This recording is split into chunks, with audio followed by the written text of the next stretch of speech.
साथियों नमस्कार। दोस्तों, आज हम लोग एक ऐसे विषय पर वीडियो बनाने जा रहे हैं जिसकी 99% आवश्यकता ऐसे केसेस में पड़ती है जो क्रिमिनल ट्रायल हैं, चाहे वो लोअर कोर्ट में हो या सेशन ट्रायल हो, जिनमें विवेचक महोदय को ना तो उनकी एग्जामिनेशन इन चीफ होती है, ना ही क्रॉस एग्जामिन हो पाते हैं। वो विवेचक महोदय आते ही नहीं हैं।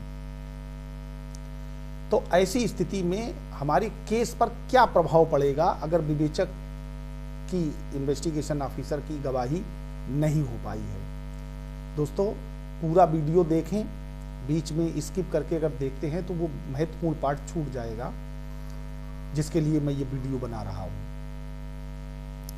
दोस्तों, चूंकि विवेचक महोदय जब कोई इन्वेस्टिगेशन करते हैं तो इस इन्वेस्टिगेशन में विवेचक का रोल कलेक्शन ऑफ एविडेंस होता है। वो दोनों प्रकार से एविडेंस कलेक्ट करते हैं, डॉक्यूमेंट्री एविडेंस और मौखिक।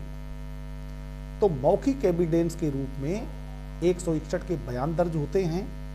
डॉक्यूमेंट्री एविडेंस भी उससे आगे बढ़ते हुए 162 सीआरपीसी के अंतर्गत जो भी कुछ सीजर्स मेमो हैं, पंचायतनामा है और भी गिरफ्तारी प्रपत्र है और भी ऐसे कई मेमो बनते हैं।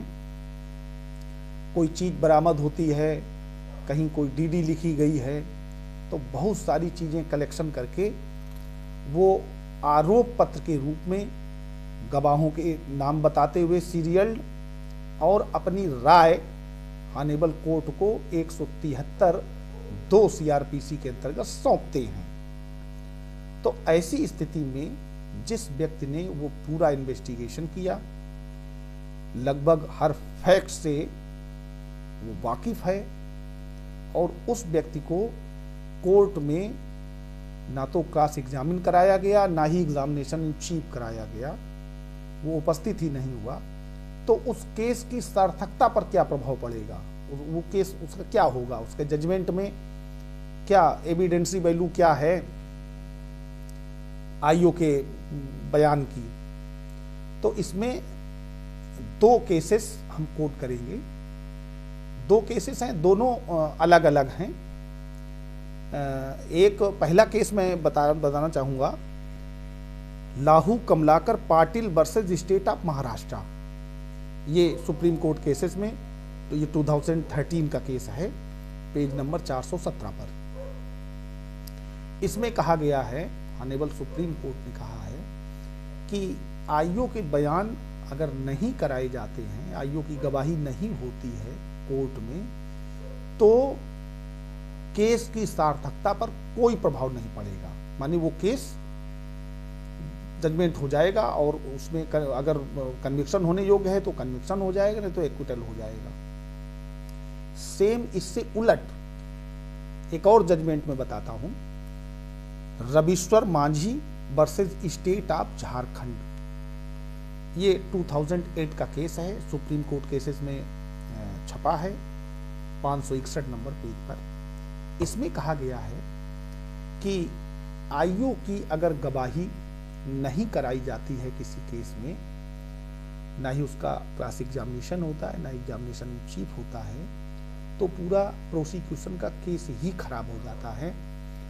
और अलग अलग मामले में गुण दोष के आधार पर यह बताया जा सकता है कि इसमें आईओ का बयान कराना कितना जरूरी था। ये अलग अलग केस तय करेगा कि क्या फर्क पड़ेगा। तो दोस्तों, 2 प्रकार के डिसीजन हैं। अब हम कभी कभी वादीगण की ओर से होते हैं, वादी मुकदमा की ओर से होते हैं, तब हमें किस केस का लाभ लेना है, ये भी मैं दोनों प्रकार की बात हमेशा बताता हूँ। क्योंकि हम लोग वकालत के पेशे में हैं, दोनों प्रकार के केसेज आते हैं। कहीं किसी मामले में आप वादी होंगे, कहीं किसी मामले में आप डिफेंस काउंसिल होंगे, एक्यूज की ओर से होंगे। तो जिस जगह आपको जो चीज़ सुटेबल यूज करनी है, वहाँ वो सुटेबल यूज करिए। अब आपके सामने जो लर्नेड काउंसिल हैं, वो अगर उनको जानकारी है इस बात की, या ढूंढते हैं, खोज करते हैं, तो वो लाएंगे।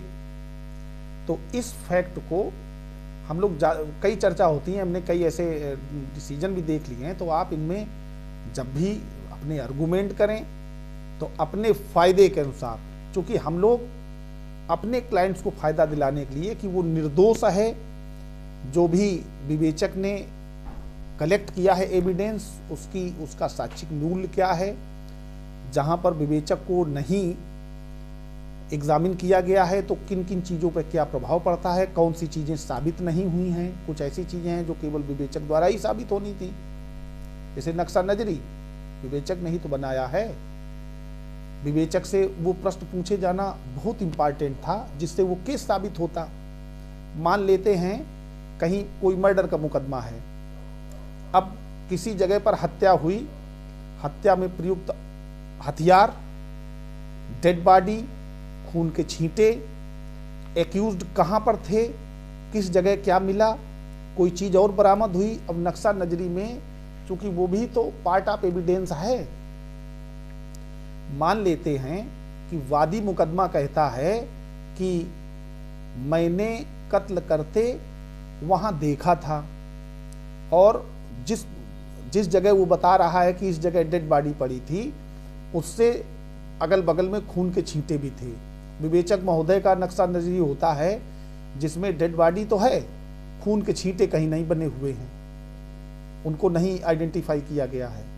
तो ये प्रश्न तो क्रॉस एग्जामिन में विवेचक महोदय से ही पूछा जाएगा कि आपको वादी ने क्या वहां खून के छींटे होना बताया था। इससे इस बात का क्रॉस एग्जामिन विवेचक महोदय से ही होगा। तो जब ऐसे मामलों में जहां पर ये वाली रूलिंग लागू हुई जिसमें यह पूरा केस ही खराब हो जाता है, Ravishwar Manjhi versus state of Jharkhand. तो इस तरीके से विवेचक का क्या रूल है, विवेचक को एग्जामिन ना कराने में, कोर्ट में उनके बयान ना दर्ज होने में क्या कमियां हो जाती हैं प्रोसिक्यूशन केस में, इस पर आज ये चर्चा हुई है। दोस्तों, अगर आपको वीडियो अच्छा लगा हो तो इसको लाइक और शेयर जरूर करें, और हमसे कमेंट्स करके हमें बताएं कि कहीं कोई कमी रह गई हो या कुछ और किसी विषय पे जानकारी करनी हो। बाकी आप सब्सक्राइब भी करें हमारा चैनल।